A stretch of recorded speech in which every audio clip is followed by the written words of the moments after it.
So, Kerri, tell us a little bit about how you got started in stand-up, if you would.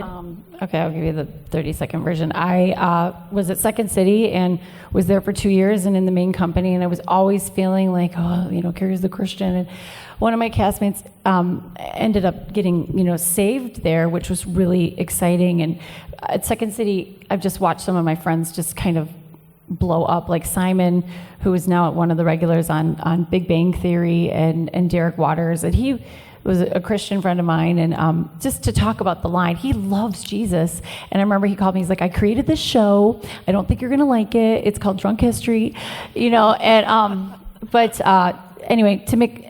there's a line, and when finally it crossed it for me, they were doing Jesus in space, and that was like, I'm done, you know what I mean? Like, I can't do this one. And so through prayer, literally, it was like stand-up improv party of one, and I really felt like God was like, if you're dirty, it's your fault, and I feel like when God leads you into something, even though it's completely foreign and scary, if it's His will, there will be so many open doors, because I think within 6 months, I was like a full-time stand-up comic.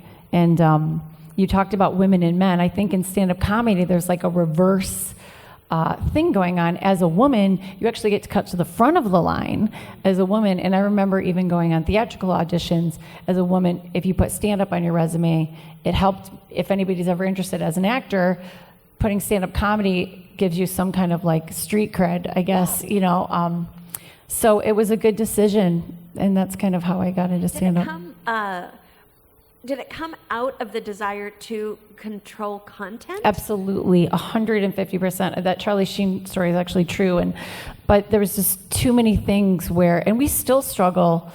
It's still a struggle. I have a daughter who's in the industry, and there's things that are just really big that will come down the pipe for even when she was 5 years old, like a sitcom on NBC, and it's like that fine line. It's NBC, it's going to be clean, but in the first 3 pages, there's like a little off-colorness, and we see the future. So as a stand-up for the ultimate control freaks, it works, and it's never, I don't even think about the line. Like, I've been doing stand-up for 12 years. It never even occurs to me, because I'm always like, my mom's going to see it on YouTube.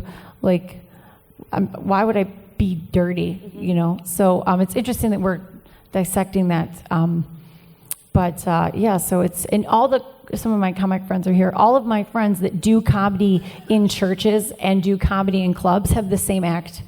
And the reason I said you could tell the audience is because you can tell we've got jokes they're all clean, but you have like, what they would call edgy, if I meant like certain types or certain regions. And Christians don't boo you, they ooh you at a joke. They're like, ooh, like she said Asian, or whatever. Because my kids are half Asian, and I'm like, I can drive any way I want, and they just, ooh, right, thank you. So, anyway, so that's how you can tell. What's the difference, or how would you describe it from playing at a conference where you would say the audience that your people, that's a Christian audience, versus any stand-up club like where it's going to be a mix? How do you feel that line? Does it feel like you're at home in any club, or does it feel like the adrenaline rush that you get from doing? Richard Pryor said stand-up comedy was a bigger rush than heroin, and I think anybody who's ever done stand-up comedy could sort of agree with that. It's a crazy rush, and I'm comfortable in churches, and those are my people. And church people are so nice. Like, they'll laugh at you, they'll give you like 2 minutes of like, we think you're precious, and then you have to earn their trust. But drunk people at the Improv don't care. You know what I mean? And like, we would be at the Improv, and Robin Williams would be right there. Chris Rock could stop in and do a set, and you have to follow his coming out party of his new material that's like amazing. And so the adrenaline rush is so high to go, I did that. I did that.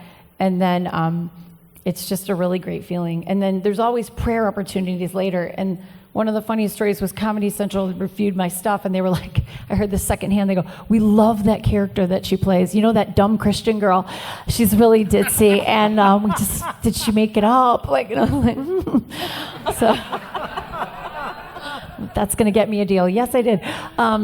Anyway, so it's been fun. Is it hard? Has it been hard for you once you've had that creative control, the creative, it's you, it's anything, whatever comes out of your mouth is what you are responsible for, is it hard to plug into somebody else's project? Is it hard to give yourself to a writer or director? No, because they pay you at the end of it, and it's so gratifying in such a different way. But I want to encourage anybody here that, like, if you're on one side of the pond and you feel like jumping into the other, like, write. I mean, it's just amazing. Like, everyone could be a writer here. You just try it. And it was kind of like I found, and the best advice I can give to anybody, I don't have a writing group, but I have a writing partner, and she is like my yin, and she's good at grammar. And so I feel like, but I mean, just do it. Like, I just started writing, and then we just kept writing, and I was like, I'm not a writer, but you can do anything you want to do. There are opportunities, and nobody is going to hold you back, and nobody's going to say, oh, well, you can't write a screenplay. You haven't written one before.